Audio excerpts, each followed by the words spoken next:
Hi everyone, I'm Elizabeth and today I'm going to be showing you how to turn a sheet into a tote bag.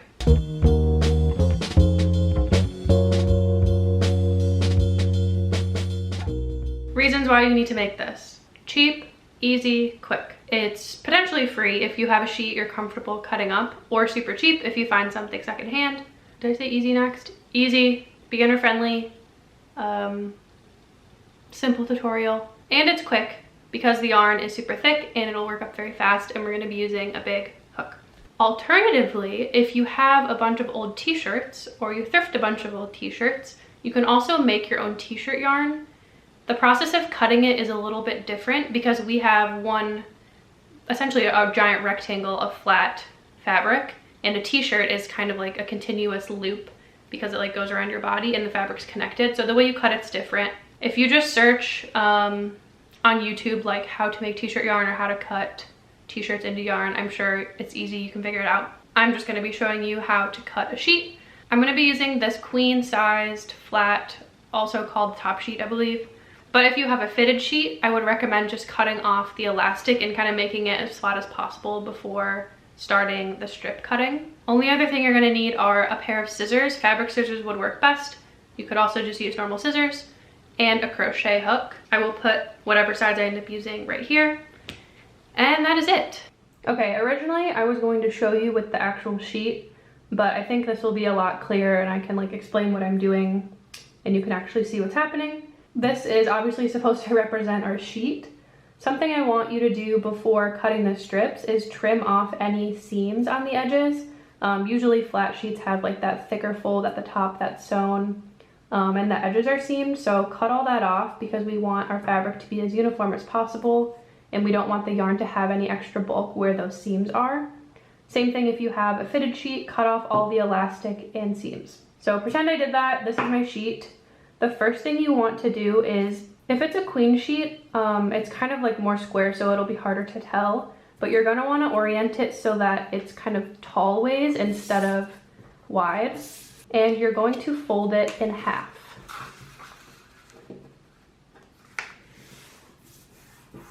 Now in real life, this is still going to be really long to cut like a million strips. So what you're going to do is take this folded edge on the bottom and don't fold it all the way up to the top, but we can keep folding it up so that the length we have to cut is shorter. So I'm going to go about here. Maybe you would leave like in real life like half a foot from the edge.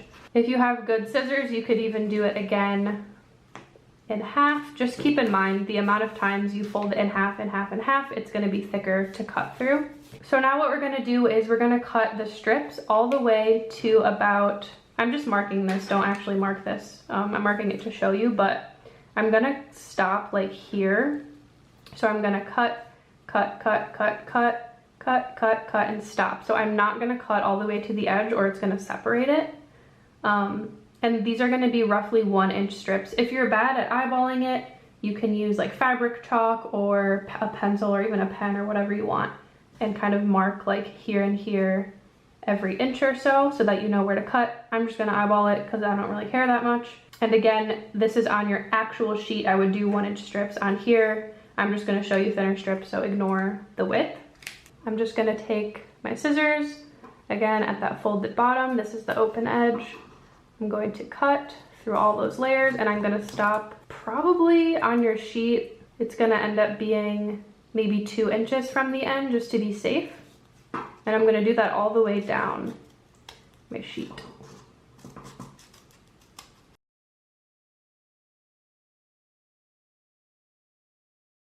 Okay, for sake of time, I just cut this off, but like you would go all the way down, obviously. So now I'm going to unfold it a little bit so we can see better. I'm not going to be touching anything on this end. My next cuts are only going to be on this top layer here and the layer underneath. So I'm going to mark where my cuts are just so you can see it on this white paper.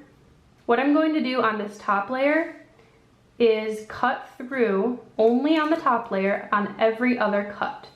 So for this first cut, I'm going to find just my top layer, not the bottom layer. And I'm going to cut all the way through so we have a loose strip. I'm going to skip one and I'm going to cut the next one. skip one, cut the next one, and do this all the way down.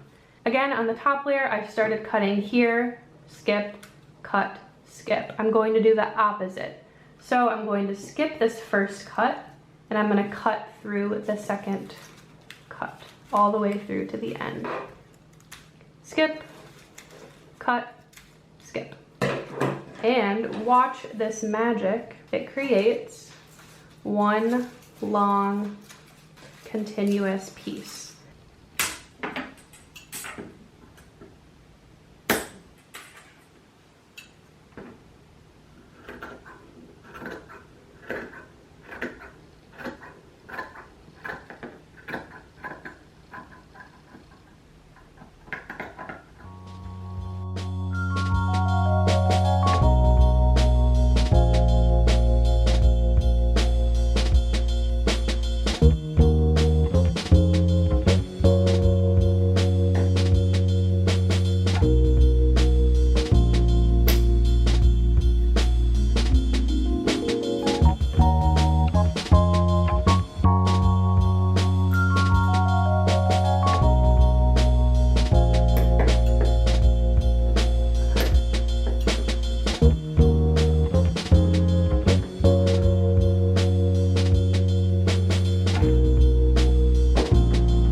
Here's what my ball looks like. I finished all my cuts and just wound it up around my hands so that it's easier to work with.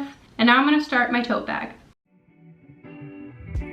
So I'm starting by making a chain with my yarn like normal, pulling one loop through and then inserting it onto my hook.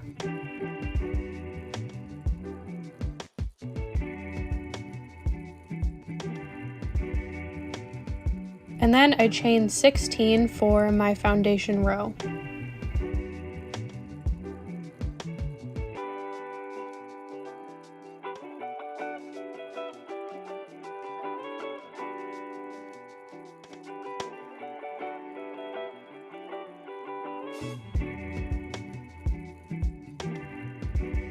Then, in addition to those 16 foundation chains, I'm chaining an additional 2 chains as a turning chain, and then working 1 double crochet into the 3rd chain from my hook.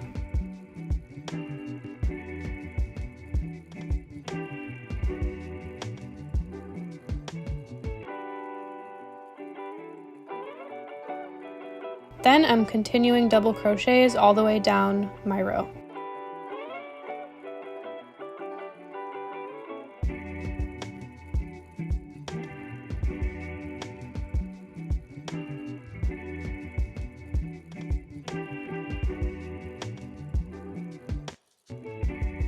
So essentially we're going back down the row on the other side of the chain. So that last chain will have 2 double crochets, and then you're going to continue working in the next chain, the next chain, the next chain, doing double crochets all the way down until you get back to where you started.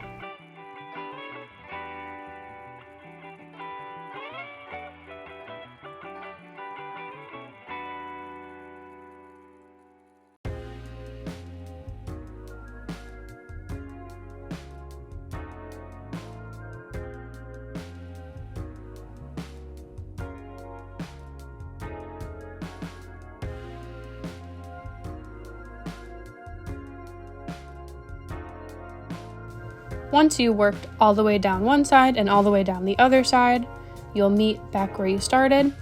And to close this round, we're going to find that first double crochet, insert your hook, and slip stitch those 2 stitches together. That completed our first round. To start the next round, I'm chaining 2 and turning my work. Then I'm working double crochets all the way around.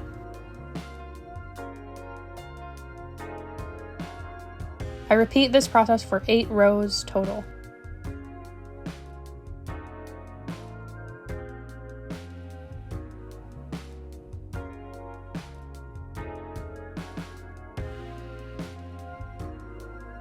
Again, once I reach the end of that row, I just slip stitch those last 2 stitches, chain 2, turn my work, and continue double crocheting. Here's what it should look like after you finish your 8 rows.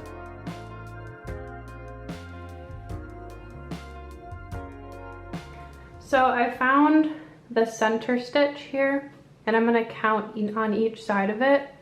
1, 2, 3, 4, and I'm going to put stitch markers into these stitches. So altogether you should have a stitch marker, 1, 2, 3, 4, 5, 6, 7 stitches in between, and then another stitch marker. Same thing on this side. I'm going to find the center stitch.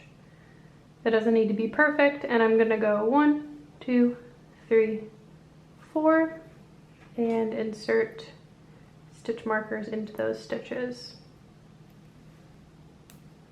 So I started this row like normal, chaining 2 and double crocheting. I am going to insert my last double crochet into the stitch with the stitch marker.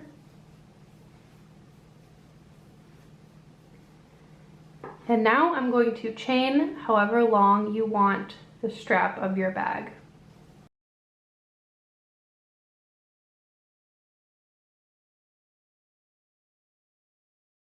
I did 22 chains, but you can do more or less depending on the length you prefer.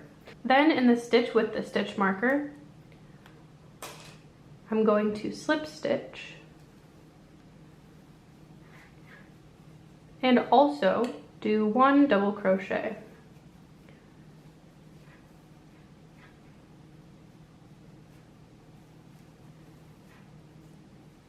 Now your strap is attached on both sides. I'm going to continue working double crochet until I reach this stitch marker. This stitch that's marked will be the last double crochet. I will chain the same amount, which I did 22 chains, then slip stitch it to this stitch with the stitch marker on the other side, 1 double crochet in that stitch, and then finish off the round.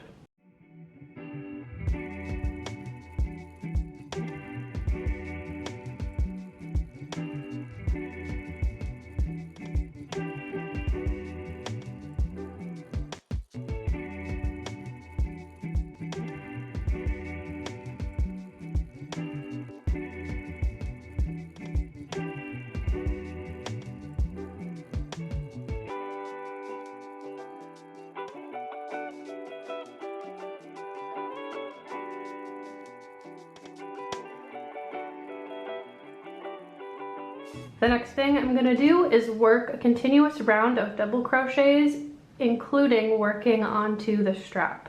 So like normal, I'm going to chain 2, turn my work, and continue double crocheting until I reach my chain. So now I'm going to continue working double crochets into that chain so that it makes the strap a little bit thicker. So here's what that looks like once I worked double crochets all the way around, including on top of that chain we made. And I finished my round, slip stitching it to the first stitch of that round, and I'm just gonna tie off my work. This is the amount of yarn or sheet that I'm left with. So if you follow these exact instructions, you should have enough from 1 queen size sheet. And I'm left with 2 tails. So to hide them, I'm gonna pull this one through the inside of the bag. I'm using a smaller hook. This one is 9mm, just so that it fits a little bit easier in between the stitches. Now that the tail is on the inside of my bag, I just turned it inside out.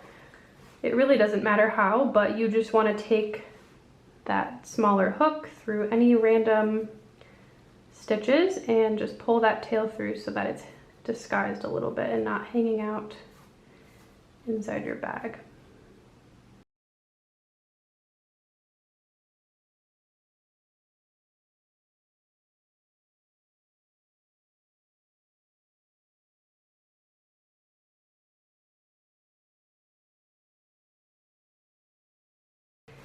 And then once you weave it a good amount, you can snip it close to the back. I'm gonna do the same thing with this tail. Again, my bag is inside out so that in case it adds a little bulk, it's not gonna show on the outside.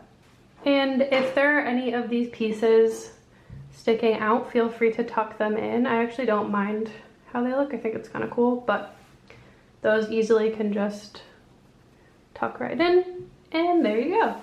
Hear me out. You just went to the apple orchard. It's fall. There's a cool breeze. You're wearing a jacket, and you throw your Honeycrisp apples.